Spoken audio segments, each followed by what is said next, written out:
John Wanamaker is credited with saying, "Half the money I spend on advertising is wasted. The trouble is, I don't know which half." We've come a long way in measuring advertising effectiveness, but we still don't have a single theory of how it works. We have 7. 6 come from veteran strategist Paul Feldwick's book, The Anatomy of Humbug. You should read it.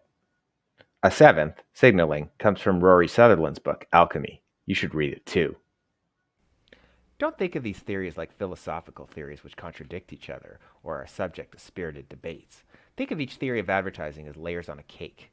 Each theory adds to the truth of the next, and each one is important to the overall taste of the cake. But because the cake is so big, most ads are pieces of marketing content, often borrowed from just a few layers. We can only eat so much at a time.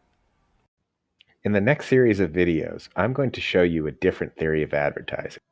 This video's topic: advertising as a form of seduction. Hello, I'm a Mac. And I'm a PC. Old Spice and not a lady. I run 17 miles every morning. Great new idea. You want something better. Your Wendy's kind of thing. The most interesting man in the world. Ernst Dichter never studied with Sigmund Freud, but he did live on the same street in Vienna, a fact he liked to tell others every chance he'd get. He believed you couldn't just ask people why they did or didn't buy a particular product, as the answer wouldn't be very helpful. So he applied the techniques of psychoanalysis to his subjects to find out the deeper subconscious meaning behind their purchase, applying Freudian ideas of the ego and the id, especially the id, to advertising. While interviewing women on their purchase of soap, Dichter determined that it wasn't about soap. It was about bathing. Bathing has an erotic element. He observed that lathering soap is one of the few occasions when the puritanical American is allowed to caress herself or himself.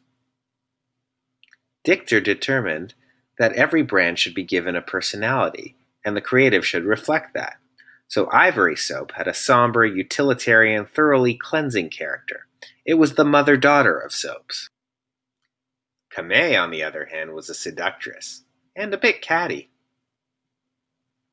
Convertibles made up of only 2% of sales in 1939. Mostly men, particularly middle-aged men, dreamed of owning one. When convertibles were placed in the windows of dealerships as bait, more men came in, but when they returned to actually make a purchase, they typically came with their wives and chose a sensible sedan. Plymouth offered both. From his interviews, Dichter gathered that the convertible symbolized youth, freedom, and perhaps a secret wish for a mistress. He suggested that Chrysler beef up its convertible advertising and, in recognition of the spouse's role in the final decision, begin marketing cars in women's magazines. Personality is important in a brand, and a little innuendo never hurts. While working for Betty Crocker, Dichter observed that, quote, "Baking is an expression of femininity, so when a woman pulls a cake or loaf out of the oven, in a sense, it is like giving birth. Thus, mixes that require the cook to add only water are threatening to women, since their role is marginalized." Okay, so Dichter was a bit sex-obsessed, and a lot of his ideas are quite outdated. But we have to give him credit for ensuring that our ads have emotional appeal, and that our consumer insights have a psychological component to them. Brand personalities and emotional appeals are still with us, but psychoanalysis isn't used much in advertising research these days. Vance Packard's book warning Americans about the dangers of subliminal advertising, plus a backlash against Freudian psychology in the 60s and the rise of computers, led marketers to favor quantitative research.